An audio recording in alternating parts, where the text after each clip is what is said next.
All right, awesome. So this is Frank. He is the managing partner of Clarke Silverglate, which is a litigation firm down in South in Miami. And I thought it would be interesting for us to have a conversation to hear about lawyers in different, jurisdictions in different geographical areas, and learn about how they're, adapting. So let's start. Frank, why don't you introduce yourself? Tell us a little bit about what you do, who you are, and we'll go from there. Sure. As you mentioned, my name is Frank Ramos. I'm the managing partner of Clarke Silverglate in Miami.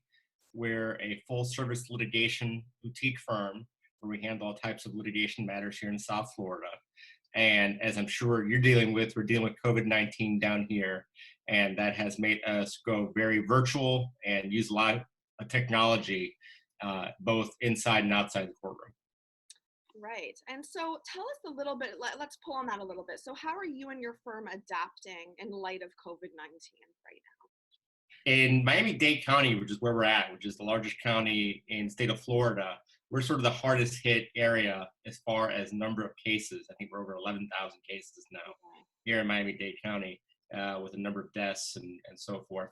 And so several weeks ago, the county basically issued certain ordinances and orders to limit non-essential businesses. Law firms are actually considered an essential business, but most firms have chosen to work remotely with a skeletal crew at their offices. So generally maybe one person or two people will come in to check on mail or to pay or send out, receive checks and things like that. So for purposes of hearings, most hearings these days are being conducted virtually. Yeah. And so people are suiting up and appearing either in their living rooms or kitchens like myself and are doing hearings and motions and so forth.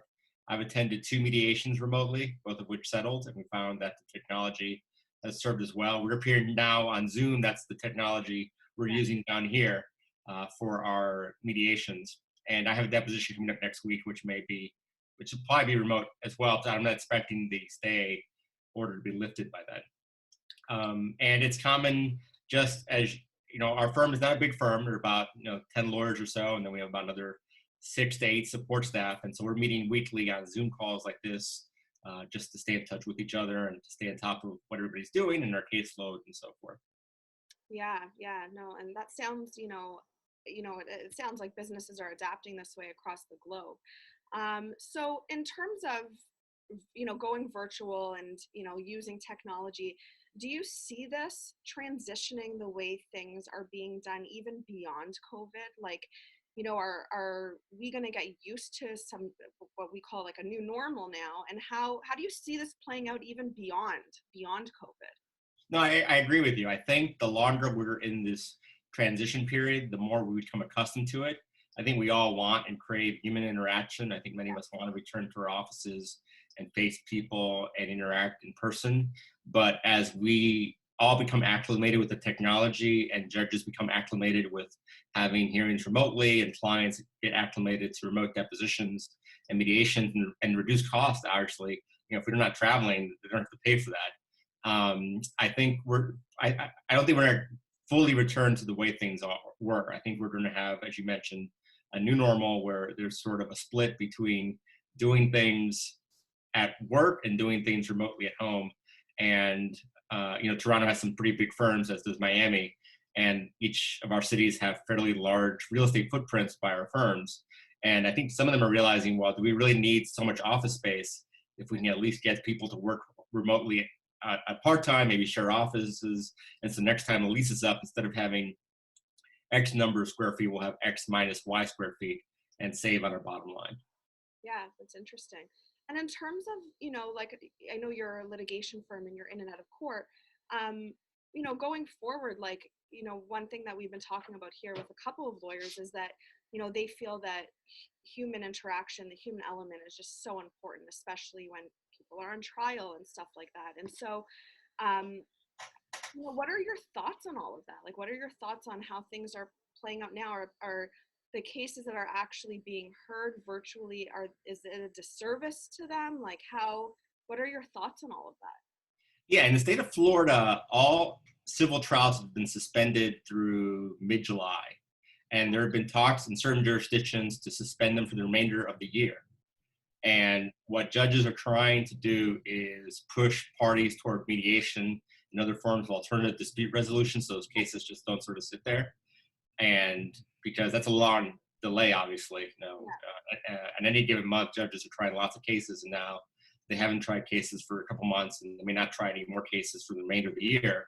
And so what happens to those cases, and what happens to the additional backlog of other cases that are sort of forming in the queue and kind of coming up behind line? So I think judges are trying to come up with some creative solutions, and alternative dispute resolution, I think, are become much more popular. Yeah, that makes sense. So let's talk about you. So being, managing partner of a firm, and I mean, I always see your insightful comments and, pieces of information on LinkedIn, which I think are amazing. But how are you leading your lawyers during this time? What are like pieces of information that you can pass down to, your lawyers, but also like lawyers in general or other people in professional services? Like, what are your sort of tips and insights to, handle what's going on? I guess there's two sides. There's the social, and then there's the actual caseload. In terms of the cases, people can get a lot of work done remotely. And I think all of us, to some degree, were working remotely when we traveled or we attended conferences or even when we were on vacation, unfortunately. And so the technology was there. And now we're really kind of pushing it to its limits. But that part isn't that difficult. I think the harder part is the social interaction, because we kind of overlook the fact that when we come into the office, we're interacting with people all the time. When we go to the coffee room, when we're going out to lunch, when we're just walking up and down the hallways, and all that's gone. And it's easy to ignore that. And so I think it's important for firm leaders, for partners, and even associates to reach out to one another, whether it's through Zoom or a phone call or even a text message, and keep an eye and tabs on everybody as much as you can to try to maintain those social fibers and those social relationships, which is difficult because, again, a lot of stuff we did just came very naturally. Now we have to go out of our way and maintain those relationships. Yeah, no, and that's a very good point. There's a lot of like literature about how mental health, and dealing with this time and dealing with the uncertainties. So you make a very good point, and now the human element is, like that's what matters right now is Right. contributions and community and stuff like that. Any last words of insight that you'd like to share? Anything about your practice, your family, your community, anything like that?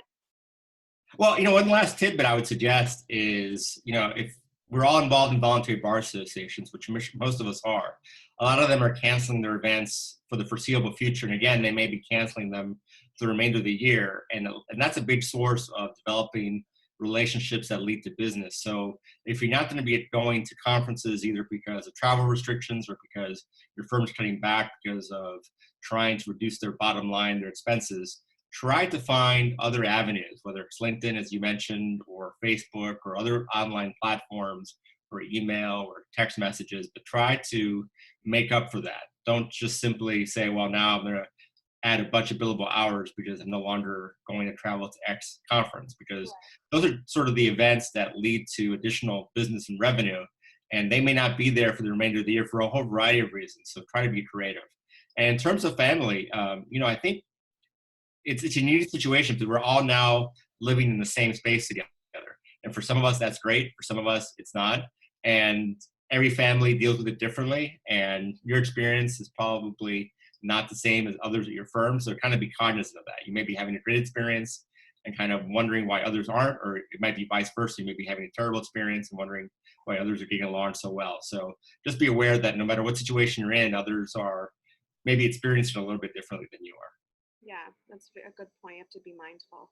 All right. Well, thank you so much for your time. That was Thank you. fantastic, and good luck. And, I hope this is all behind us soon. Absolutely.